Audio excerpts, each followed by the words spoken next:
Alright, so today's video is going to be a little bit different. It's going to be more of kind of a vlog style. Oh, this is my new mower by Honda. This is the old one, I think a Toro. This thing rips. This one I'm actually selling later today, which I'm pretty excited about. So today we are going to go to my buddy Sean's house. He's my friend that I dropped the '08 Blue Arrow off to. He's the one that's an actual mechanic, whereas I'm just kind of a hobbyist. There's a lot more inside and out with the mechanics of a car. I can do quite a bit, but he is tenfold over myself. So the Saab has been in good hands. So for the past week, I want to say I dropped it off maybe a week ago, and he's kind of a busy guy, so he's been working on it here and there, and of course he has his own projects, and I may be able to show you some of those. They're pretty unique, I will say. But basically, I dropped it off a week ago. He's been tinkering here and there, and he wants me to come over, and he'll give me an update on the vehicle. So I have a couple errands to run first, and then hopefully there's some good news, or at least some form of an update I can give you with the blue Saab. So stay tuned.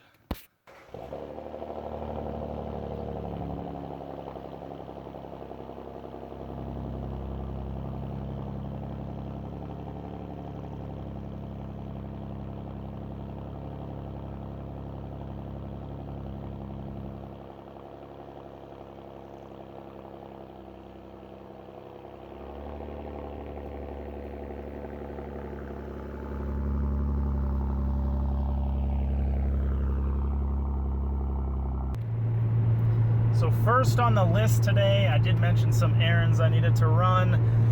I have a whole slew of cardboard back there broken down. Unfortunately, I do live in the city. I only get one recycling bin, and throwing all that cardboard left over from what the mower was shipped in, it's gonna fill my one little bin up. So I'm actually headed to the recyclers now, and then also I have a giant Home Depot bag full of grass clippings because of that mower that I just purchased. It's quite efficient. So the old Toro didn't have a bag on it, so just threw the clippings everywhere. And yeah, well, fortunately I don't have an HOA that dictates that I need to use a bag. I do like the look of it. But anyways, so that's kind of a random grass rant, but I need to dispose of both, recycle that, take that to the waste disposal place. Then once that's done, we're actually gonna go head to Sean's house. I feel like I'm probably the only one that ever thinks this, but whenever I'm transporting something, I think of like a worst case scenario, and if I were to get in a car accident, if I roll the vehicle, what would happen? Like yesterday, I was actually driving around with that mower in the back, and also a 2-ton floor jack, and I thought if I roll the Jeep, my God, this is gonna suck. Well, today it's kind of the same scenario, just with grass clippings. I can only imagine flipping the vehicle and having, I don't know, 40 pounds, maybe 50 pounds of grass clippings getting thrown around the inside of the vehicle. Pretty ridiculous. So let's just hope that doesn't happen. Yeah, no joke. This is how full this bag is. It's so full I went to move it and I ripped the ends off. Absolutely full. Back seat is all nice and cleared out. For the most part, I do leave a blanket back there because my dogs always stepping in mud and other crap and have them in the car, so that at least kind of protects the seat a little bit.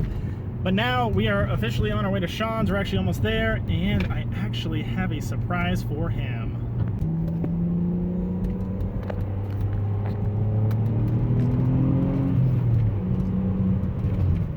Due to Saabs being torn apart, viewer discretion is advised.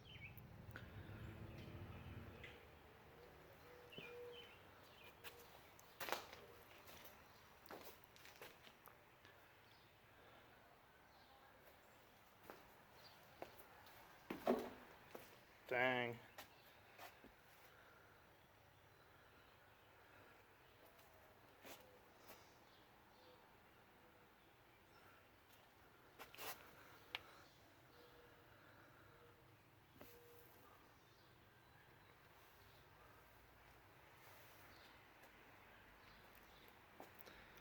A lot more room for activities now.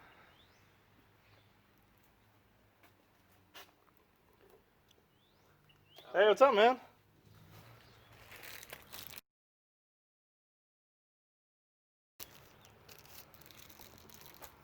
Sweet. my buddy's like, you can try and hold it, but he goes, you're really going to be pushing your luck if you try to do it without the tool. Well, get the tool. Because they have slots for the wrenches, but I'd have to hold all 4 with wrenches at the same time while I loosen it. Yeah, hopefully that metal's like sturdy enough. Oh yeah, that's fine. It doesn't, these don't move too much. There's not a lot of pressure on these. That timing setup is crazy. Oh yeah. The front plate was 19 bolts that held this front plate on. It was like endless. And then I actually had to use a Mopar puller to get this off, which is really weird. It is bizarre. Man, there's a lot of guides to this all over. Yeah, I gotta look up how these tensioners loosen. I know they push in, but there's gotta be, like on my van, they push in, and there's a clip that holds them in place, and then when you bolt them back up, you undo the clip and they'll pop out. Yeah, you can see the moisture in here. From the coolant. I've never seen such an elaborate setup for the timing chain. I didn't know it was 3 chains. My buddy said, is it 1 or 2? And I said, I don't know, I don't have it off yet. And I pulled it off, and then I saw it was 3, and I'm like, well, it's 3 chains.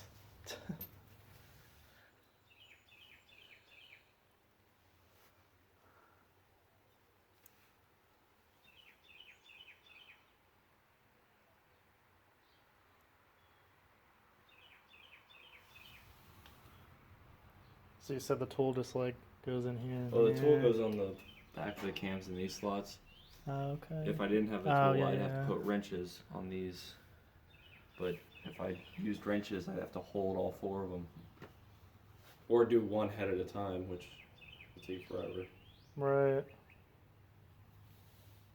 I didn't think I'd be able to get the tool as quick as you were able to get it. I know, Amazon coming in clutch. I know, I was like, well, we got to find it in the first place, which, you know, who knows if we can even do that. Yeah. And then we got to figure out if we can get it, and, you know, if we can get it at a reasonable time. Yeah, so I ended up going on that WIS, the Workshop Information System, the thing that I texted you, went through it, and then when it talked about the head removal procedure, it had the part number for the tool. So then I think I Googled it, and it came up to this eSaab parts, popular Saab website, and then it's, you know, a lot more pricey because it's an actual Saab specific site. Yeah. Well, then I just threw that same part number into Google, and it came up with what I found on Amazon for like, was it $14 or something? Yeah.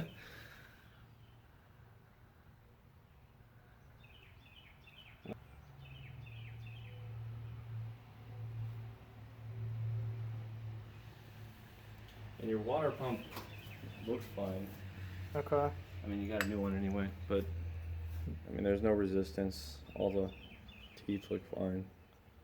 Okay. But I mean, you got a new one. So. Yeah. Yeah, we'll just toss the new one in. Yeah, there could have been, you know, multiple reasons why this thing overheated in the first place. Yeah. To blow out the head gasket, you know. You know, all I gotta do is pull the plugs, injectors, and plenum, and then take off this shielding that ran across, and then turn it so it's in time, then slide the things on, and then I'm gonna have to Google how these, because I don't want to pull these off without knowing how to set them. Mm-hmm.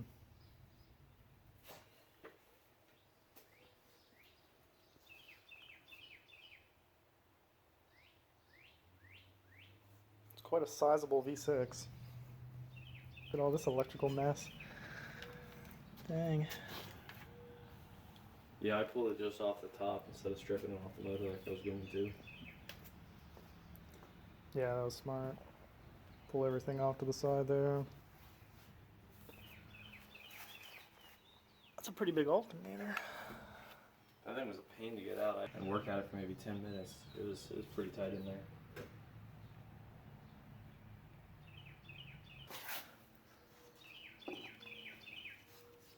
Yeah, have you seen a turbo before? Yeah. My little turbo. Makes the whooshy whoosh noises.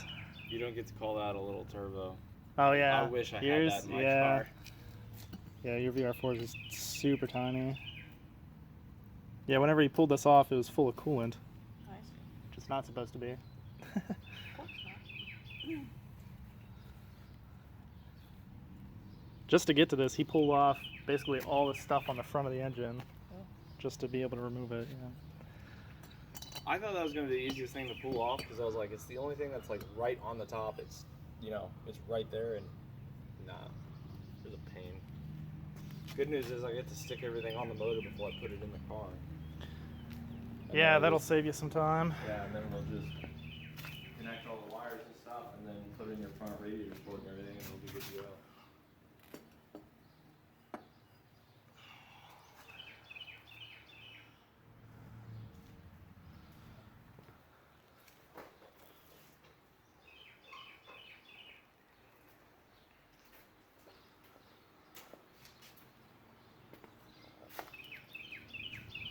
Whole lot of plastic. It definitely will need O2 sensors once it gets coolant in there. Technically, the cat, quote unquote, goes bad too, but it doesn't make a difference in the sound or anything. Mm-hmm. So.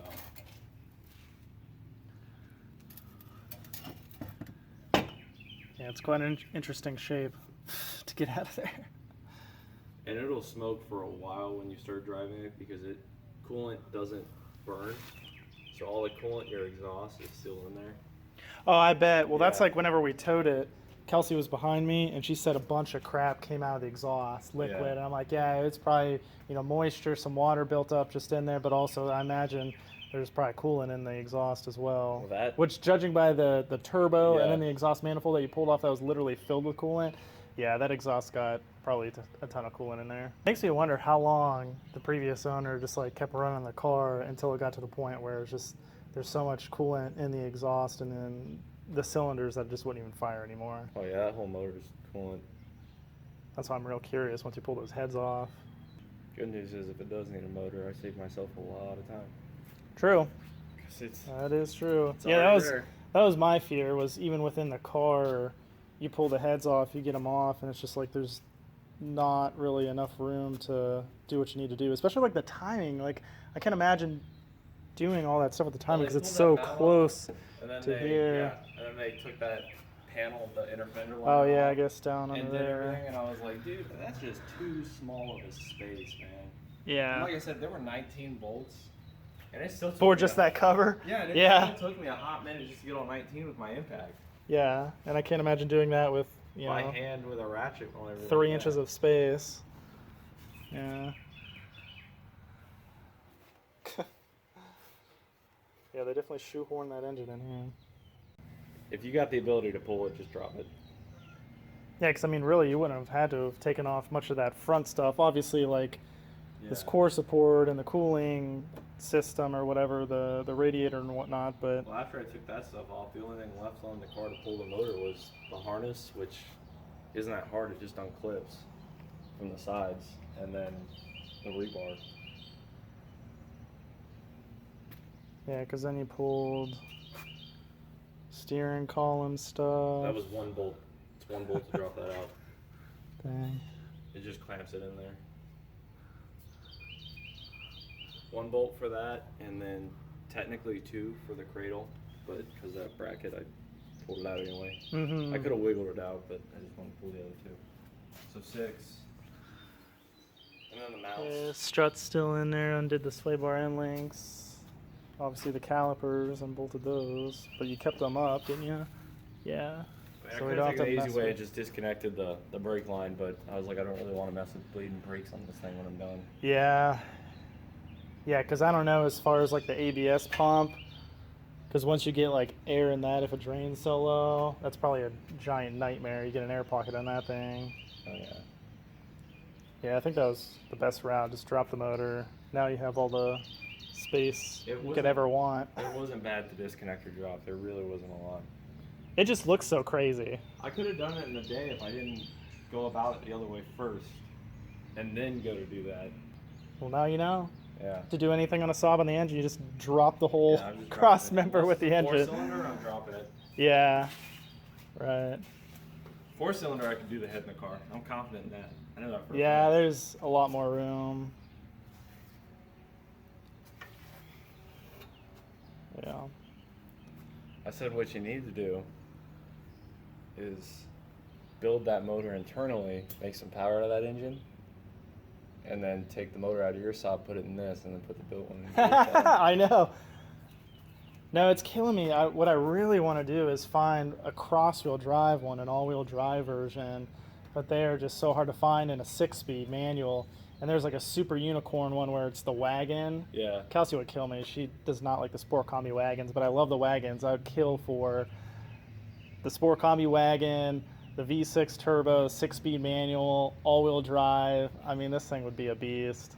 Yeah, I'd love to do something with an all-wheel drive one, because then there's all sorts of like different kits. You can get upgraded turbos, the charge pipes, intercoolers, tunes, down pipes. I mean, all sorts of stuff. It's kind of endless. So I would really love to do it with an all-wheel drive changing one. the downpipe.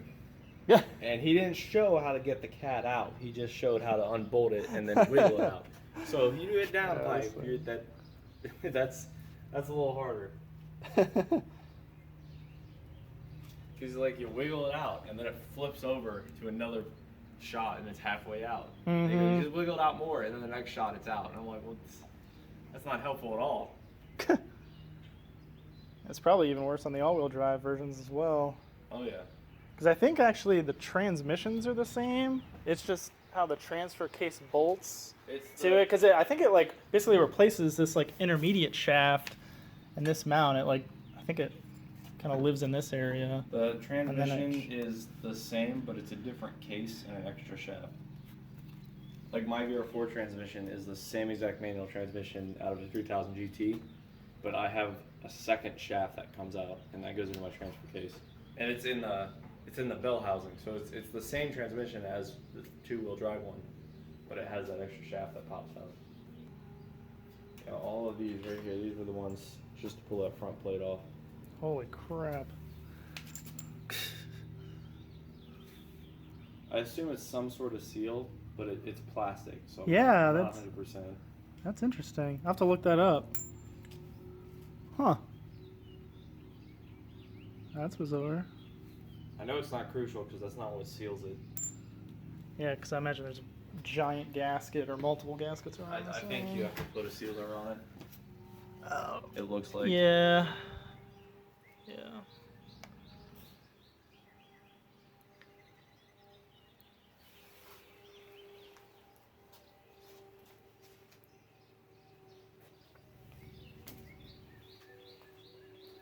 Oh yeah, the cover. Yeah.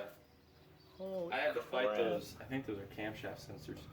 I had to fight those things because, these weren't coming out, and I was trying to get them out with the plate, and then this one wasn't coming out, and the other one I had to fight, and I was like, man, I don't really want to rip these out, but I don't know how else they come out, and I unbolted it, look and at I was like able to wiggle it. the milky residue. Yeah.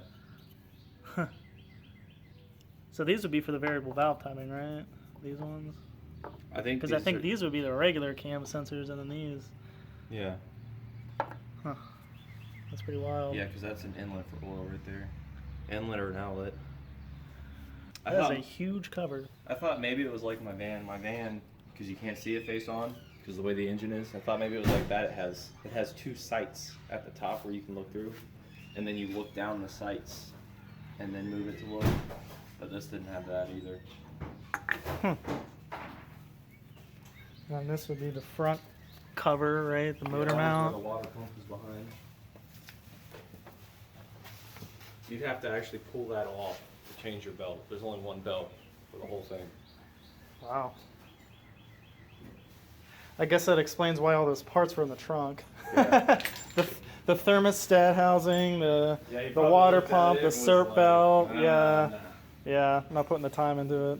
The back where these flat spots are, that's where the teeth on the Dodge puller go. But yeah, I had to rent a Mopar puller, which was weird. So you're talking about these notches? Yeah, the That's where Mopar it clips into puller it. specifically taps into those notches because I couldn't figure out how to get it off. And then Yeah. I called O'Reilly's. They're like, "Do you need the Mopar one?" I said, "No, it's definitely not a Mopar." And they gave me the part number for the other one. I looked it up to see if it would work, and I said, "No, that won't work either." And then I went in and I saw the Mopar one, and I was like, "Oh, it'll work." But yeah, this. Oh, that's the rubber you were talking Yeah. about. Interesting. Mine Yeah. on my Tiburon, I revved it really high one day, and I heard like a ching, and then Yeah, metal it's fly on around. both sides. And I couldn't see what went wrong, so I drove it home, and then, you know, I pulled the cover off the side to look in there, and the pulley part with the teeth came off from the pulley, so the belt had nothing to bite onto. So it's basically like a two-piece with the rubber in between. So is Yeah. that for like dampening purposes? Yeah, and it's Interesting. press fitted. Okay. Yeah, I'll have to look up, see just what a replacement one of these costs. I mean, that part can't be Curiosity. too expensive. I mean, it's just Yeah. a pulley.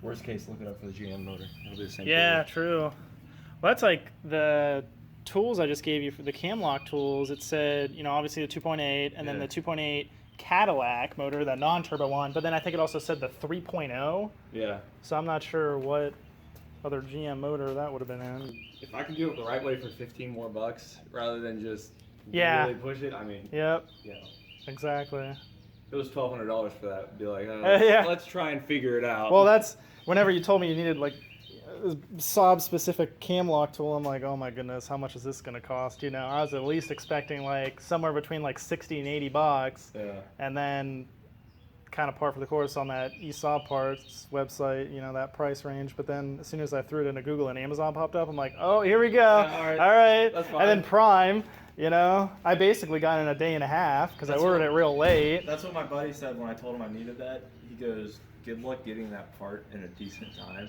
Yeah. Because, you know, obviously Saab's not a company anymore. Right. So finding certain parts is hard. And I was like, oh, we can get it in 2 days. And he goes, really? And I'm like, yep. Yep. Lo and behold. So, I mean, everything so far has been pretty straightforward outside of that catalytic converter situation, right? Yeah, since I pulled it, it's been easy. Yeah, now that you have access to Technically, it. this whole thing has to come off for these bolts out here. That's Well, amazing. Yeah. The video the Yeah, I mean, there's guide just he sent me no says you room. don't have to. Yeah, they say to But- do it in the car. But I don't know. I don't know how you do it in the car. There's no way. Well, Yeah, because you spent, what, a day getting all the accessories off the front, getting the turbo out, all that stuff when it was in the car, and then ran into the problem with the downpipe, can't get it out, and that's when you decided to drop the motor. And I don't even know how I would have gotten back here without just Yeah. feeling it out. And then if I think it's the part I'm trying to pull, then pull it. Yeah. I mean, like, and all the accessories, you know, the alternator, the power steering pump, I think that's all I took off. Yeah, I don't know with this in the car being so close to the firewall how exactly you can get all this out. The bolt's way down in here, and then it blows my mind where that crank sensor is, way into here. Like, holy crap. I can't imagine changing that in the car. I think the only casualty was when that axle came out and spilled out the trans fluid. There was so much transfer. I couldn't believe that. I was pissed. It's leaking everywhere, and we're trying to push it into here because we're just tired of pulling it out for the day. And I'm like, man, there's fluid everywhere. At least it's not like diff fluid where it just straight up stinks. Oh yeah, that I man mean- used to cook it like no other. I'm not saying trans fluid smells great, but it's a heck of a lot better than diff fluid.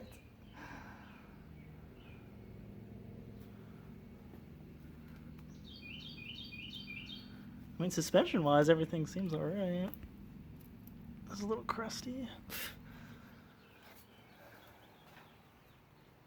Everything looks good.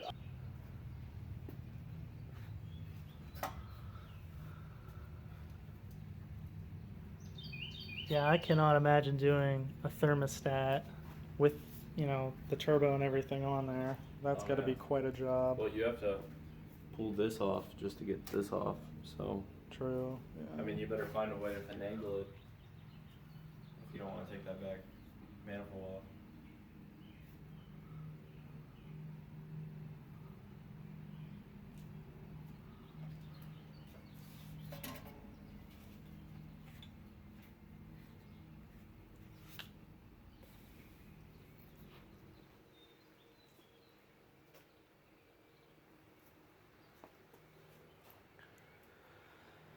Yeah, I feel like I could have got to this stage, but then putting it back together is a different story.